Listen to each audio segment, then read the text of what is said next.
Hello everyone, I'm Professor Plink. I respond to various theological and ideological questions and claims from a rationalistic and naturalistic approach in an effort to give and explain the opposite viewpoint and help to balance the conversation.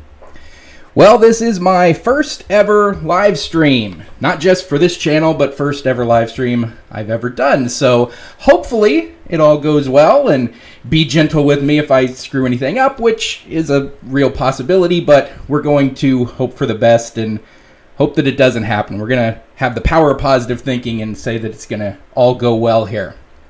All right. So we've got a few people here. Thanks everybody for being here. And throughout this live stream, if anybody has any questions they'd like to throw my way, I'd be happy to answer them for anybody. But also, we're going to take some questions from Norman Geisler. So when it comes to the videos that I make, normally it's all going to be about videos that I'm responding to. But when it comes to live streams, I thought that might be a good opportunity to maybe respond to more articles, more print form things. So we're going to take a look in a little bit at Norman Geisler's some questions that he has for atheists and agnostics. So yeah, asexual atheist, how are you doing? I agree with you. Smash the like button, everybody who happens to be watching. Smash the like button. Also, absolutely don't forget to subscribe to my channel. That always is helpful as well. You know, I am a relatively new channel here, with my first video only going up a couple of months ago, less than 2 months ago, and it's grown pretty fast, and I'm very grateful for all of you, everybody who's been watching my stuff throughout the last couple of months, and commenting and interacting down in the comment section. That, of course, always helps the algorithm and everything, and just really helping out my channel along the way, and I hope I can keep enough good content coming out there to keep you guys coming around. So one of the things you may notice that I've got a lot of memes that are rotating through my video here. When it comes to my videos I make, there's a lot of going back to the video that I'm responding to, and of course I throw in my little video memes as well. But when it comes to these live streams, I figured you may not want to just be staring at my cycloptic pink-furred face the entire time, so I decided to throw up some memes on there to keep it a little more interesting for everybody. So some of them are ones that I've made myself, but some of them are ones I've just found and I really thought they were funny, so hopefully you enjoy those as well. So let's take a look at some of Norman Geisler's questions. Let me pull them up here.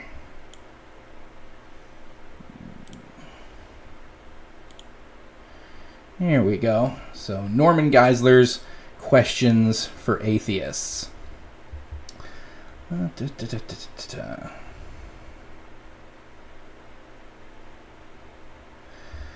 All right. So Norman Geisler, if you're unfamiliar with him, is a partner and collaborator of Frank Turek's. They co-wrote the book I Don't Have Enough Faith to Be an Atheist, which is one of the funniest statements I've heard in a long time. And, you know, when I first heard the title of that book, I wondered, okay, so if it takes more faith to be an atheist than it does to be a believer, and believers of any religion have faith as a core component of their religion, they say they have faith in, you know, the things that are unseen. It's they have to have faith in their religion. So what would somebody be who has no faith or a minimal amount of faith? If a believer has to have a high degree of faith in their religion, and an atheist apparently has to have even more faith than that to be an atheist, then what would you call a person with no or minimal faith? I'd be interested to have Frank Turek and Norman Geisler answer that question, because that's kind of what I see myself as, somebody with a minimum or no faith at all. I need evidence, I need logic and rationality in the things that I affirm as true. So, yeah, what is somebody who has as little faith as possible considered? So, yeah, Norman Geisler here on this website, geekychristian.com, has a number of questions for atheists, as well as some questions for agnostics, some questions for Muslims, questions for Hindus, Buddhists, a variety of different questions for anybody basically who's not Christian. So we're going to go through some of those in a moment. Now, I consider myself an agnostic atheist, and I think probably a lot of people do. I've seen a number of people consider themselves agnostic atheists, and it's a weird thing when theists don't seem to realize that one can be an agnostic and an atheist at the same time. But yeah, agnosticism is a question of what you know, and theism is a question of what you believe. So agnostic atheist is a thing. It's a subset of atheism. If you are what is generally called an agnostic on the question of God, you are still an atheist. It's a subset of atheism. There are agnostic atheists, people who say, I don't know if there's a God, but I don't believe there is. That is myself, and I think that's what a lot of atheists that I've met are. There's also Gnostic atheists, which are people who don't believe in God and are positive that there is no God. There's also agnostic theists. You can be a theist and be an agnostic, because if you are somebody who says, I don't know if there's a God, but I believe that there is, you're an agnostic theist.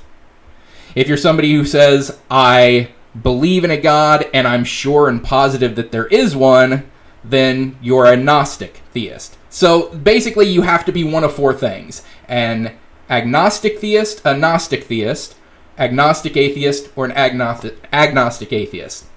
So yeah, it's weird. Oh, am I having some tech issues? I have people saying that I've got no audio. Let me try to work with that.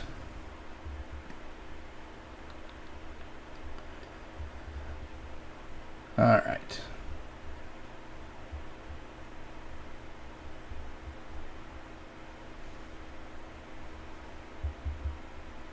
All right.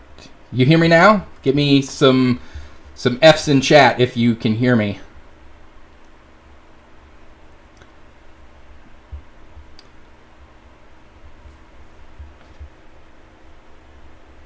Okay, good. I got people saying they can hear me. That's good.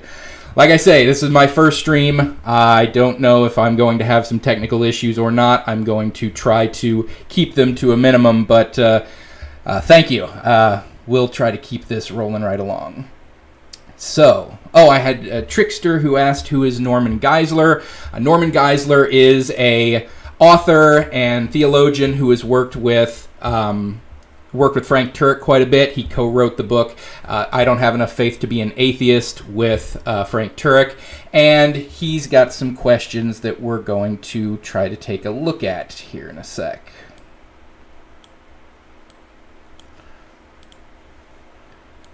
Okay. So yes. Let's start taking a look at these questions. So, question number 1 from Norman Geisler says, are you absolutely sure there is no God? If not, then is it not possible for there to be a God?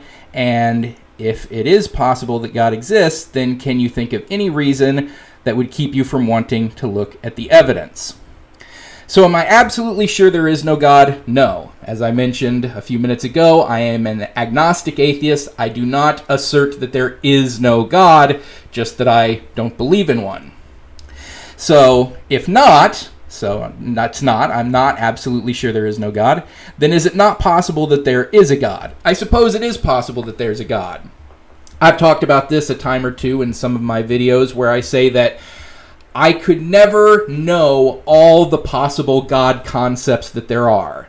There are all kinds of people who have all kinds of concepts of God, and I can't possibly know what they all are, so I can't possibly assert that all of them are false. So it is possible that there is something out there that could be considered a God to somebody's definition of it. So if it is possible that a God exists, then can you think of any reason that would keep you from wanting to look at the evidence? Absolutely not. I'm all about looking at the evidence. I am an evidence-driven person. I absolutely want to look at as much of the evidence as I possibly can.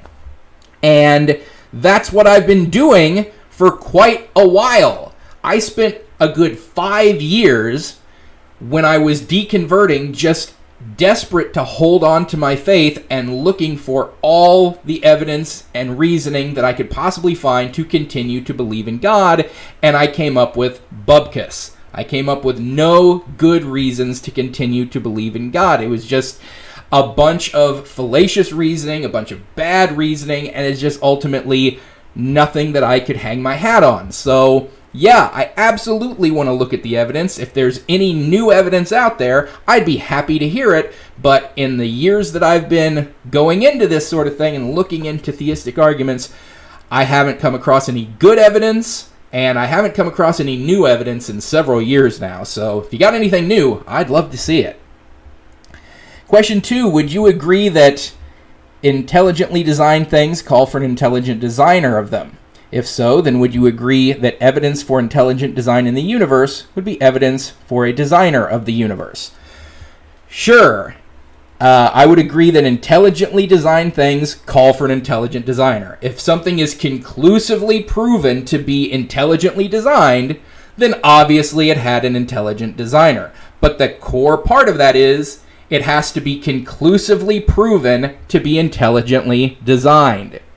This is the blind watchmaker argument. A watch is intelligently designed. It's proven conclusively that it's intelligently designed because we humans are the ones who design it. So absolutely, a watch or any other man-made object has to be intelligently designed because it's been proven that they are. Now, would I agree that evidence for an intelligently designed universe would be evidence of a designer of that universe? Sure, if you had enough evidence to conclusively prove that the universe was intelligently designed, which you do not. There is not anywhere close to enough evidence pointing to an intelligently designed universe, and in fact, the more we go, the more we learn more and more that it's not intelligently designed. You go back a couple thousand years into human past, and there was a lot more supposed evidence for intelligent design, because people would look at things like the sun and say, it's the god Apollo riding his fiery chariot across the sky. How could that possibly be natural? How could that not be an example of intelligent design? But then we learned about what the sun was. And the more we learned about it, the more we learned it was completely natural. That it was not the god Apollo riding his chariot across the sky. That it was, in fact, a purely natural thing. And the same is true with so many other things. This is what God of the Gaps is all about. The more we learn about the natural world around us, the more we learn that it is, in fact, just that, natural. And the gaps that had once been filled by God did it, an intelligent designer did it, become smaller and smaller and smaller. So the more evidence we acquire, the more it does not point to intelligent design, but it in fact points to a natural universe. So if you could find conclusive evidence of intelligent design, I would have to absolutely agree that it is intelligently designed. Unfortunately, Christians and theists in general are losing ground in that arena. It's getting less and less likely that it's intelligently designed. Question 3. Would you agree that nothing cannot produce something? If so, then if the universe did not exist, but then come to exist, wouldn't that be evidence of a cause beyond the universe? Would you agree that nothing cannot produce something? I suppose only in that nothing is an abstract, though. It's an abstract concept. We don't have any example of nothing upon which to test to see if it can actually produce something. This is a fully existent universe. Everything in this universe exists.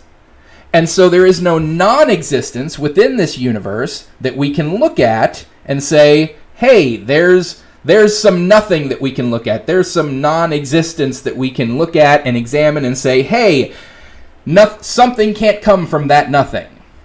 So without actually having a nothing to look at, we can't say that it's possible for something to come from nothing or not.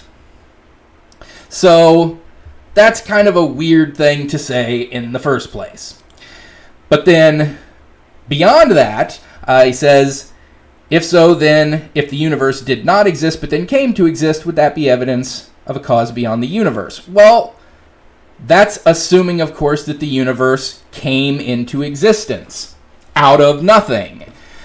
So I do not necessarily know that the universe did not exist and then came to exist. It's entirely possible that the universe has always existed, that there is an eternal universe. And this goes back to the misconception that most theists have as to the Big Bang. Most theists think of the Big Bang as the beginning of the universe out of nothing.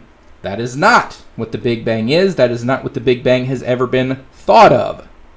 The Big Bang is the expansion of the initial state of high density and temperature.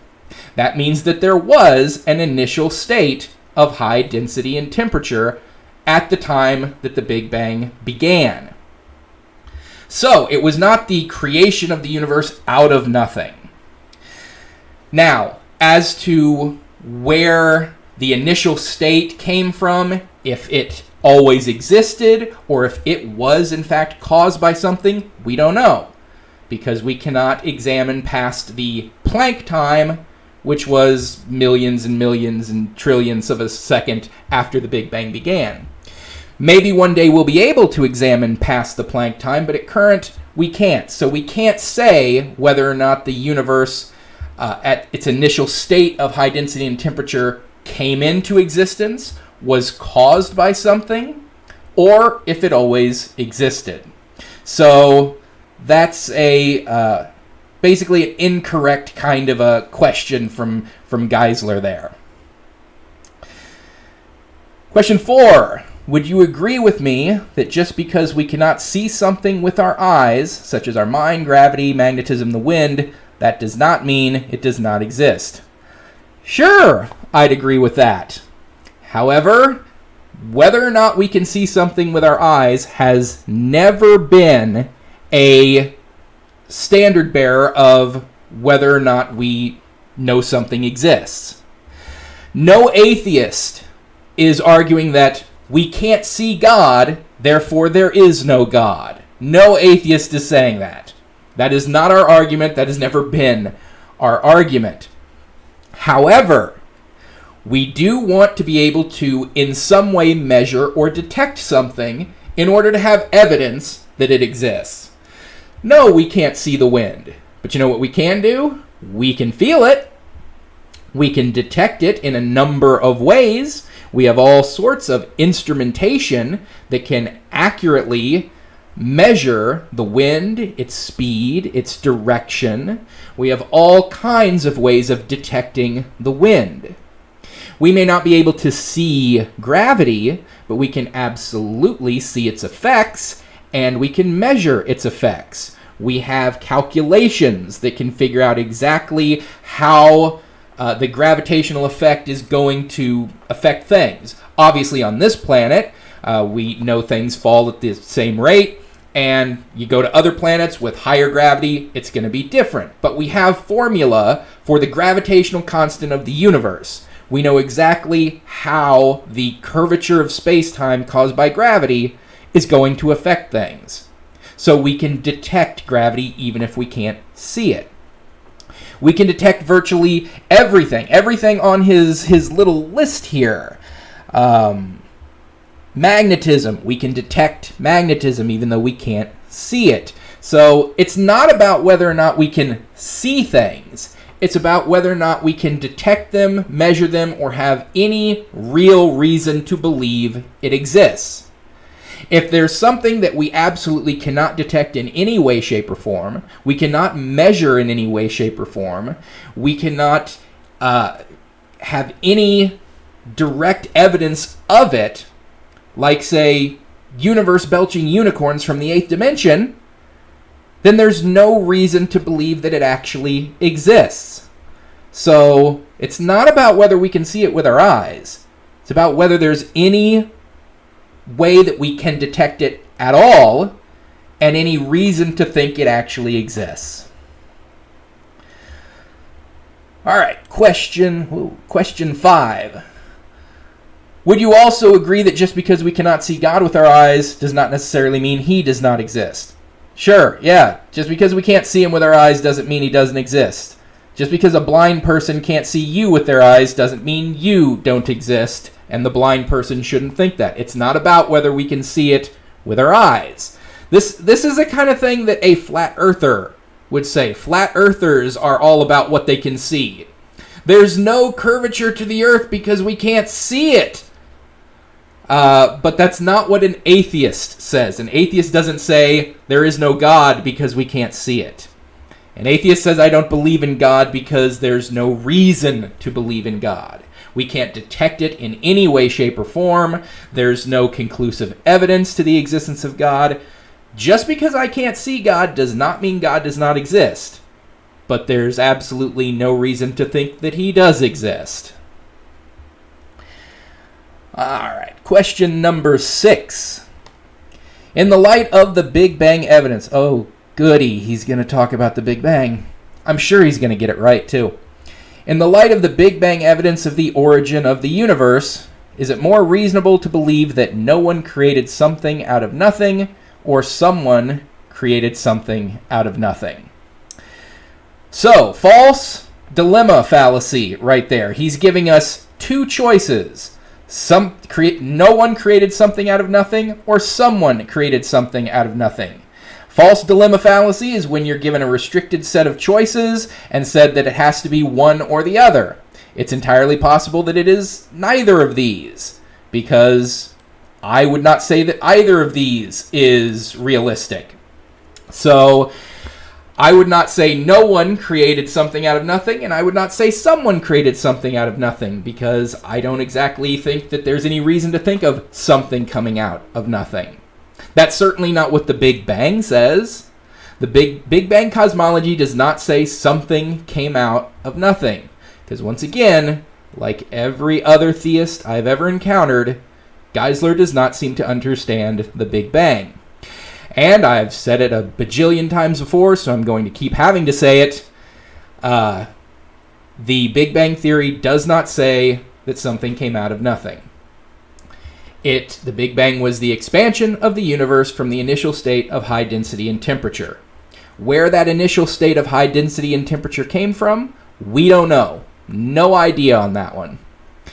Maybe one day we'll figure it out. Maybe one day we'll be able to examine past the Planck time, but we can't do it at present. But there is no reason to think that there was ever nothing. So, the Big Bang does not say something came from nothing. So, the better question is, what is more likely? That the universe always existed in some different form, and that the Big Bang was just a natural change from one state to another? Or that an invisible, all-powerful, ethereal entity created the entire universe out of nothing, ex nihilo, in violation of the conservation of matter that says matter cannot be created or destroyed. So, which of those is more likely? And in that dichotomy, which also is a false dilemma fallacy, because those aren't necessarily the only two options, but if those were the only two options, which of those is more likely? I would say an eternal, uncaused universe is more likely than an eternal, uncaused, all-powerful, ethereal entity who then created the universe.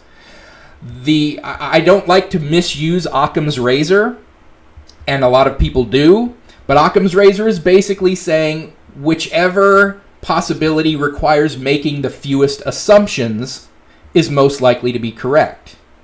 I think it requires a lot fewer assumptions to say there was an eternal uncaused universe than an eternal, uncaused, all-powerful, omnipotent, omnibenevolent creator God who created the universe. So, yeah, once again, the misunderstanding of the Big Bang Theory in full effect. So, let's move on then to question 7. Would you agree that something presently exists? Boy, I hope so. Otherwise, I don't know what's going on. Yes, I would agree something presently exists.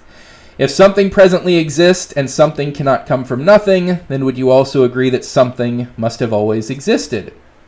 Sure. He's on the right track on this one. And that something that always existed is the universe itself. A unintelligent, unwillful, non-omnipotent, non-all-powerful, but purely natural universe always existed. Yeah, I'll go with you on that one, sure. But then he's going to screw it up, I'm sure. So, question 8. If it takes an intelligent being to produce an encyclopedia, then would it not also take an intelligent being to produce the equivalent of 1,000 sets of an encyclopedia full of information in the first one-celled animal? Even atheists such as Richard Dawkins acknowledges that amoebas have as much information in their DNA as 1,000 Encyclopedia Britannicas. Richard Dawkins, the blind watchmaker. All right, so I've heard this one many times before, and there's a lot of problems with this line of thinking from theists. So the first problem is misunderstanding what information is. Information is what you know about something. DNA does not actually have information in it. It does not have 1,000 sets of encyclopedias in it. DNA is a chemical. It's, I always forget exactly how to pronounce it, dinucleonucleic acid, something to that effect. But the key part here is acid. It's a chemical. Chemicals do not have words in them. They don't have books of encyclopedias in them. They don't have information in them. Information is what you know about something, what you can say about it. Let's take something incredibly simple, like water, for instance. So water is H2O, 2 hydrogen and an oxygen. Let me pull one up here.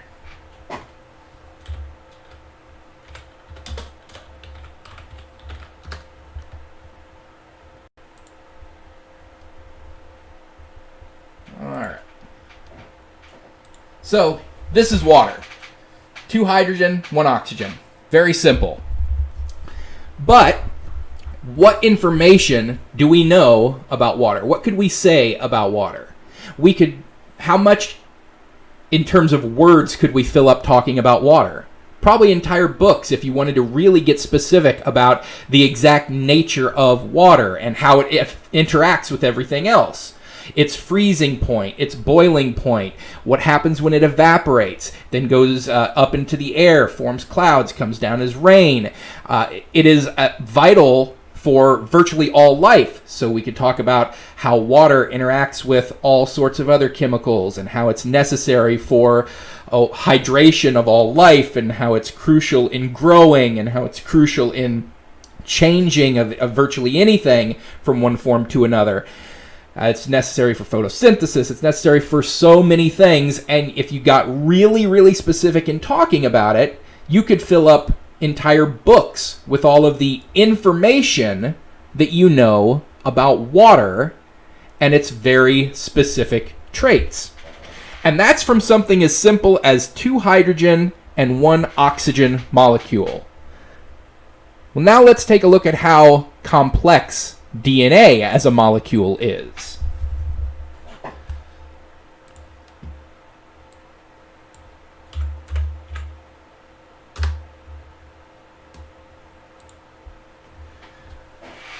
All right, so here is DNA. Quite a bit more complex than the simple H2O.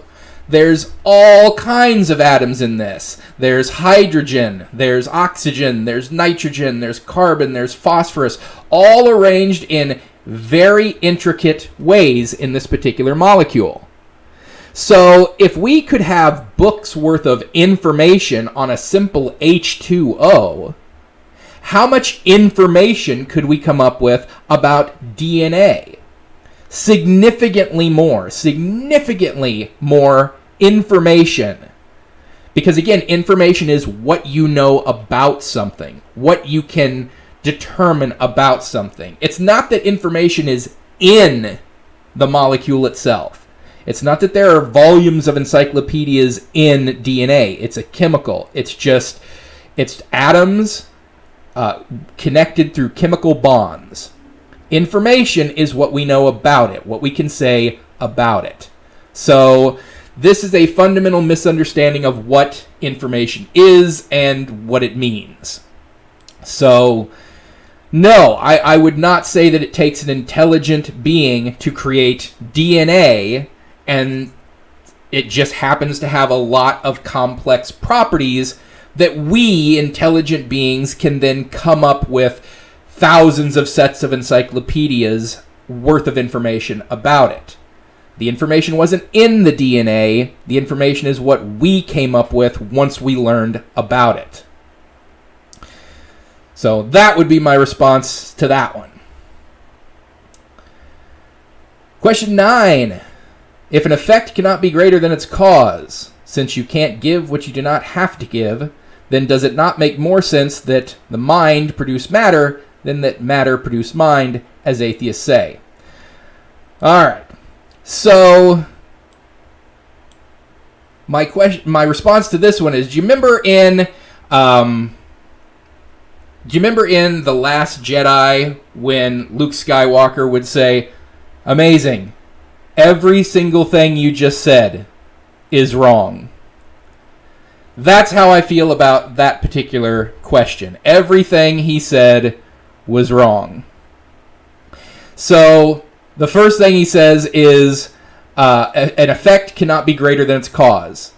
Absolutely, an effect can be greater than its cause. That's nonsense. There's all kinds of effects that are greater than the cause. A spark can cause an explosion. Certainly the explosion was much, much greater than the spark, than the cause itself. That's just nonsense to say that a effect cannot be greater than the cause. It absolutely can be. And then he goes on to say, because you can't give something that you don't have. Well, that's not true either. A metal does not have the ability to fly. Plastic does not have the ability to fly. Various composites do not have the ability to fly. But you put them together in the right arrangement, you put them together in the right form, you make a plane. And a plane can fly. Or what about your computer? We're all on our computers right now. What is a computer when you think of its actual components? It's plastic, it's metal, it's various other composites, and the energy running through it is electricity. None of these things have the ability to create a computer system, to create your system with all of your documents in it and with all of your functions that your computer can do. And none of those things, metal, plastic, electricity, none of them have the ability to reach across the entire world and connect people together. But you put them all together in the right order and the right magnitudes, and you get a computer that can do all of these things. So there's an old saying that the whole is greater than the sum of its parts. And that's absolutely true. So you can absolutely give something that you do not have to begin with. You absolutely can come up with effects and abilities that the individual components on their own could not do. So it's just completely incorrect to say something like, you can't give what you do not have to give. Yes, you can. The sum can be, the whole can be greater than the sum of the parts. So an effect can be greater than the cause. The whole can be greater than the sum of its parts. Then he goes on to say, does it not make more sense that the mind produce matter than matter produce the mind? No, that does not make more sense. So think about the mind the same way you think of your computer, the example that I just gave. The mind is a function of the brain.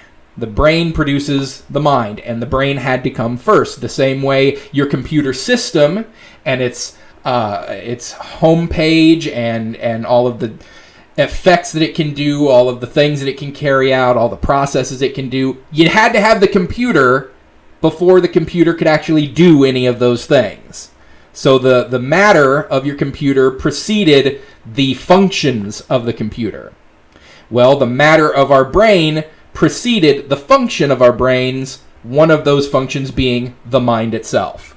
So no, the mind did not produce matter. Matter indeed produced the mind. You had to have the mind before you could have anything that came from the mind, or you had to have the brain before you could have anything that comes from the brain, and the mind comes from the brain. Question 10, is there anything wrong anywhere? If so, how can we know unless there is moral law? So I could answer that first question both yes and no. Is there anything wrong anywhere? Yes and no, because that question is missing a crucial word. It should be, is there anything objectively wrong anywhere? Or is there anything subjectively wrong anywhere? Is there anything objectively wrong anywhere? No, there is not. Is there anything subjectively wrong anywhere? Yes, there is, lots of things. So, it's a question of objective wrong versus subjective. And if so, how can we know unless there is moral law? There is moral law, subjective moral law. Every individual has their own subjective interpretation of morality. And then since we are a social species, we come together with other humans, we form communities, we form groups, we form societies, and our moral conception tends to converge in many ways. Now, we often still have a lot of disagreements. You can't have any society where everybody agrees wholeheartedly, entirely on every aspect of morals. But we do tend to agree enough that we can form a cohesive and functioning society. But we don't have to have any moral, objective moral law in order to form the commonalities between our subjective morality that we do. So, yes, there are subjectively wrong things, but there does not need to be any objectively wrong things. Matter of fact, as I understand the terms, it's not possible for there to be objectively wrong things, because to determine something as right or wrong, it's an evaluation. It requires evaluating the action in question to determine whether it's right or wrong. And if you're evaluating something, if you're making a value judgment, there has to be a subject to do the evaluation. If in absence of any thinking being in the entire universe, is anything wrong? If there are no humans, if there are no animals, if there are no intelligent life of any kind, is anything that happens wrong? I don't see how it could be. A volcano erupting and doing a lot of damage to the land around it on a planet that is totally devoid of life, is that wrong? How could it be? Because there's no one to interpret it as wrong. So unless you have an individual to interpret something as right or wrong, there can be no interpretation. So you have to have a person, you have to have a subject to determine something is morally right or wrong, making it irrevocably subjective. So then, question 12. Would you agree that if it took intelligence to make a model universe in a science lab, then it took superintelligence to make the real universe? No, I would not agree with that at all. That seems nonsensical. Because making something out of material to model after or to be like something else certainly takes intelligence. It takes intelligence to take paint and canvas and a brush and put it together in such a way that it mirrors a field with a tree and a beautiful landscape or anything else that Bob Ross might have made. That certainly took intelligence to make. It didn't take intelligence for that tree or that field or that landscape to come about. It takes intelligence to take cardboard and glue and glitter and scissors and a shoebox and put that together into a diorama of the ocean floor. That certainly takes intelligence. It didn't take intelligence for that ocean floor to come about. It happened purely through natural processes. So just because it definitely does take intelligence to make a model of a universe in a science lab does not mean that it takes superintelligence to make the actual universe. The actual universe could easily be the result of purely natural processes, and the model universe was made by intelligence to mirror it. Okay, question 13. Would you agree that it takes a cause to make a small glass ball found in the woods? And would you agree that making the ball larger does not eliminate the need for a cause? If so, then doesn't the biggest ball of all, the whole universe, need a cause? Alright, so yes, I would say that it does require a cause to make a small glass ball found in the woods. However, I don't see why that could not be a purely natural cause. For instance, if there was a patch of sand in that wooded area and lightning were to strike it, it would melt the sand, turning it into glass, and even though it would probably be in a rather abstract shape, there could have been something that happened, forces that caused the glass to fall over, and a small circular part of it broke off and rolled away. So now you've got essentially a glass ball that is later, maybe years later, found by somebody, and hey, this glass ball did have a cause. That cause was lightning striking an area of sand, melting it, fusing it together, turning it into glass. This rounded part broke off that larger piece. So an entirely natural process causing that glass ball, sure. But it did have a cause. But then, what if we were to then trace back the cause of the sand? Where did the sand come from?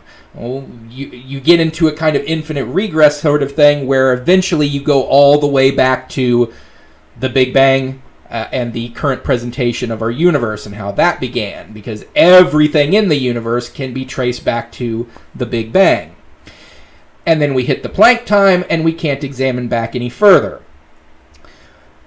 Everything from the Big Bang onward certainly had a cause. But did the Big Bang itself necessarily have a cause? We don't necessarily know. And what preceded the Big Bang, the initial state of high density and temperature, did that have a cause? We don't know. So yeah, all the things within the universe had a cause, and you can trace them all the way back to the Planck time. But beyond that, we can't definitively say that the universe or its initial state had to have a cause necessarily.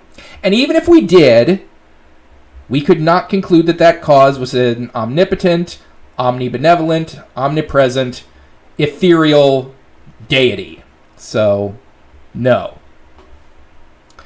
14. If there is a cause beyond the whole finite, limited universe, would not this cause have to be beyond the finite, namely non-finite or infinite? So this question presupposes that there can only be one finite, our universe. And anything that goes back beyond our universe into the past or is outside the confines of our universe must be infinite. Why? Why couldn't there be multiple finites? I mean, the idea of the multiverse is essentially that. Outside of our universe is another universe, and our universe is finite, and those universes are finite. Why couldn't whatever preceded the Big Bang, which is shaky language because if space-time itself came into existence with the Big Bang, it's tough to say before the Big Bang, but insofar as our inadequate language allows us, why couldn't whatever preceded the Big Bang have also been a finite state? Why couldn't there be multiple finites? So this question assumes that anything outside of our finite universe must automatically be infinite, and I don't see any rationalization for that. Our universe does not need to necessarily be the only finite thing. And then the 15th question. In light of the anthropic principle that the universe was fine-tuned for the emergence of life from its very inception, wouldn't it make sense to say there was an intelligent being who pre-planned human life? Okay, so that talks about the anthropic principle. So, for starters, the anthropic principle is not something that is completely 100% accepted by everyone, everywhere. And also, it's a complex thing that there are multiple versions of it. There's strong anthropic principle and there's weak anthropic principle. And they kind of say different things. There's just general different conceptions of the anthropic principle. Basically, it just kind of says that the universe exists in such a way that intelligent life can come about. That is the very easiest way of saying the anthropic principle. And that's obviously true because the universe does exist in a way that intelligent life comes about. We're here. As to the anthropic principle insisting that the entire universe had to be finely tuned, created just for intelligent life, intentionally, that's a hotly contested notion, and it's one that I don't agree with, certainly. Just because intelligent life exists, just because the universe exists in such a way that intelligent life can exist, doesn't mean that it necessarily was made specifically for intelligent life to exist. So I don't agree with the anthropic principle where it says that, where it tries to assert fine-tuning. I've argued against the idea of fine-tuning a lot. There's a lot about our universe that is specifically unfinely tuned. The vast majority of our universe would destroy all of us instantaneously if we were to be teleported there, if we were to find ourselves there. There are entire regions of space, entire nebula, large enough for entire galaxies to be in, where it's not even close to possible for life to exist in any degree. Black holes, supernova stars. I mean, there's just so much of the universe. The vast majority of the universe would destroy life utterly in an instant. So I don't exactly see a lot of fine-tuning around us, and even on our own world. If you think about it, 99% of our own planet would destroy us because most of the planet is underneath the surface. Well, we can't live underneath the surface of the Earth. We can only live on the surface of the Earth, and only then on small parts of it. Most of the Earth's surface is water. We can't live in water. There's plenty of life that does, but not human life, not intelligent life anyway. And so we can't live on the water. And even when it comes to the land, there's a lot of the land we can't live on. There's an entire continent that you can't live on unless you have a lot of protection. So I don't see our planet as being particularly fine-tuned. I don't see the universe as being particularly fine-tuned. So I don't agree with the anthropic principle on that the universe is finely tuned for our sort of life, intelligent life, to exist. I agree that the conditions of the universe exist in such a way that intelligent life can exist. I just don't see it as being finely tuned. The very wording, finely tuned, sort of insists on there being a tuner. Kind of like when theists say, all of creation. Well, don't call it creation because that insists on a creator. Existence is a better way of saying it. And don't say finely tuned because that insists on a fine tuner. Just say that the conditions of the universe are conducive for life. So that's what I would say in terms of the anthropic principle. So those are Norman Geisler's 15 questions for atheists. And as you can see, goes on to say a lot of questions for Buddhists and Muslims and all kinds of other faiths, which doesn't apply to me because I'm none of those. So I'll just go on those 15 questions. All right. So that brings us to the end of Norman Geisler's questions. And while I was looking at that, while I was reading on that webpage, I wasn't able to look a whole lot at the chats and everything. And I see that there's a number of people, 73 people currently, as I say this, watching. That is awesome. That is so cool. Thank you, everybody, for coming around and listening to me rant and rave for going on 50 minutes now. That's super cool, and I'm glad that you all enjoy listening to me rant. So, I think this has been a pretty decent live stream, first run at a live stream, and I guess I never really thought about how to have a good outro of these sort of things. But I guess I could just fall back on my standard outro of my videos, which I will continue to be rolling out with. I've got several more planned for the future. I hope you guys keep coming around. But also, certainly, don't forget to subscribe to the channel if you haven't, and keep coming around to all of my videos that you'll see in the future. When it comes to this one, this live stream, if you haven't smashed that like button, please do so. Also, I'll try to throw up some more stuff on the community tab. I'm trying to figure out different ways of keeping connection with all you guys out there. And maybe I'll throw some polls in there, see what you want me to respond to in the future. I may even decide to just occasionally throw some of my memes that I've created up on there, just to give you guys a little bit of extra humor in your day from time to time. So ultimately, thanks for watching, everybody.